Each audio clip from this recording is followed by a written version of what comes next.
The relations between the humans and my home nation have been strained for a few years at this point without any signs of improvement. It all started with the drafting of our borders 12 years ago. The humans claimed a strand of 7 systems on the other side of the void that made up the entire rest of the border. They claimed that there was a strand of settlements on the planets, but reports of those systems showed a few thousand people at most on each. This led to my home government accusing the human government of rushing settlement ships there to claim the stars in order to give them a forward base in case of a war, an accusation that was completely denied by the humans.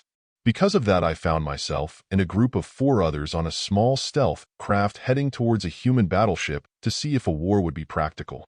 The vessel being talked about was known as the Mosquito, designed to attach itself to a ship where a cord would be shot into the hull, but not all the way through, allowing them to tap into the ship's communication systems and even essential systems. This style of ship has been phased out due to newer and more sensitive detection systems. See the article on the PDDS system for more details. As we were approaching the ship, we saw, well, something that made us question if we even needed to keep going with the mission. Several fighters with huge numbers painted on the side of them were racing around the ship. We were unsure about what they were doing exactly, but we saw one of them with 2 extra engines welded on the side of it. I couldn't get a good look from the camera recording of the outside. Despite this show-off, I'm still not sure what to call it. We chose to finish the mission to see how much the human military had fallen into disrepair. It took a bit after connecting with the ship's communications, but we were able to start listening to the comms between the different sectors, and nothing was being taken seriously. We were able to tap into the bridge's communications, and we actually heard the captain and the rest of the bridge putting bets on the crafts that were flying around the ship. The captain themselves was partaking in activity that would have gotten anyone of a similar rank in our military demoted to the point they would be lucky to keep the bathrooms clean. We only spent an hour gathering information before we determined we had collected enough and began to depart.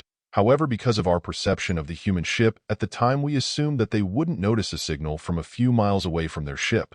However, the 4 seconds that it took to broadcast the signal was enough for them to 1. Pick up the signal, 2. Find our location, 3. Send an intercept order, and for all 7 of the crafts that were racing around the ship to catch us in only 4 minutes.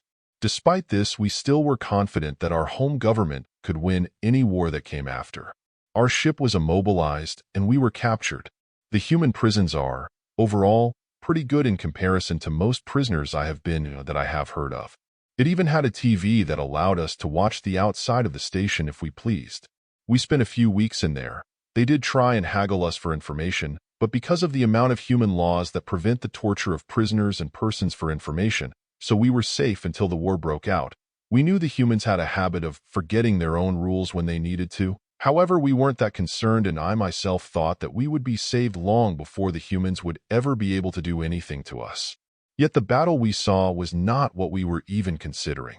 Yes, our forces did win the battle from the element of surprise, but the humans' forces were able to maintain their strength and organization enough to only lose a few systems and inflicted a 3-to-1 loss ratio across the front. We watched in horror as the forces we reported as weak and almost non-functioning were able to kill an entire fleet's worth of ships before their main forces even arrived.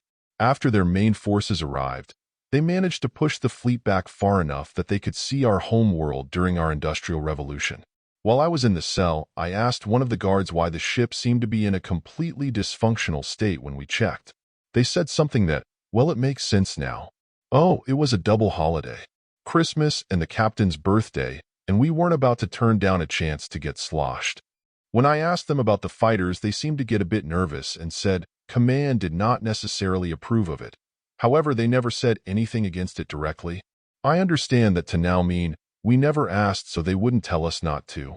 From what I know now, I think that might be one of the main reasons that humans were able to win the war. They always seem to be fresh, and if not ready for another battle, prepared to fight one.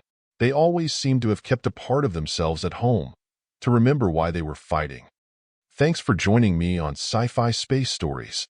If you enjoyed this story, hit that like button and let me know in the comments below what kind of stories you'd love to see next.